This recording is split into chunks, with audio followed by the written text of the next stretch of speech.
अस्सलाम वालेकुम। चिकन की गर्दनें फ्राई करने के लिए चाहिए हमें, एक बर्तन में हमने लेना है कॉर्नफ्लोर लेना है।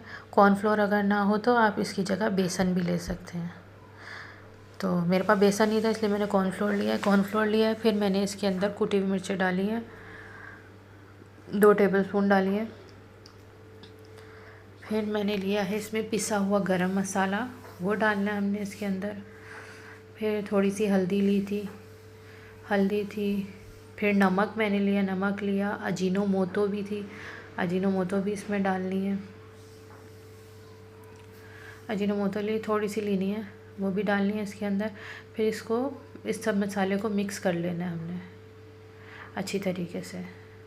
जब ये अच्छी तरीके से मिक्स हो जाए तो हमने फिर इसके अंदर थोड़ा सा पानी डाल लेना है, ताकि ये मसाला अच्छी तरीके से यकजान हो जाए, एक साथ मिल जाए। थोड़ा पानी डाल के इसको हम थोड़ा सा मिक्स करेंगे। ये बहुत अच्छी आसान सी रेसिपी है, बहुत अच्छी मज़े की गर्दनें फ्राई होती हैं। आप कॉर्नफ्लोर की जगह आप बेसन का इस्तेमाल भी कर सकते हैं और चावल के आटे का भी इस्तेमाल कर सकते हैं आप लोग। ये अच्छी तरीके से ये हमने पानी में मिक्स कर लेना है।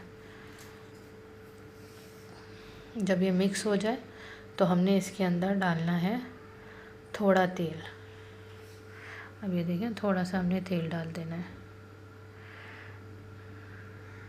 अब तेल डाल के ना फिर इसको थोड़ा सा और मिक्स कर लें। फिर आपने चिकन की जो गर्दनें ली हुई है ना, उनको अच्छी तरीके से वॉश कर लें।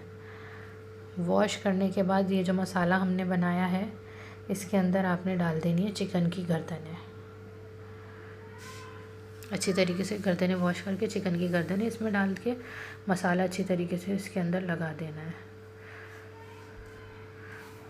और हाँ, मैंने अदरक लहसुन डालना भूल गई थी, तो मैंने फिर बाद में अदरक लहसुन पीस के अदरक लहसुन डाल दिया था इसके अंदर।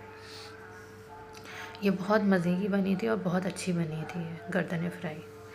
फिर हमने फ्राई पैन में थोड़ा तेल लेके, ज़्यादा नहीं लेना, थोड़ा नॉर्मल सा तेल लेके और हल्का सा, बिल्कुल हल्का सा पानी डाला था हमने, ताकि गर्दनें गल जाएं।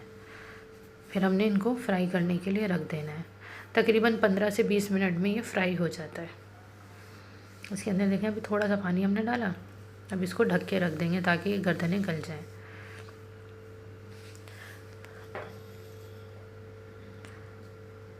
ये देखिए, अब हम इसको ढक के रख देंगे।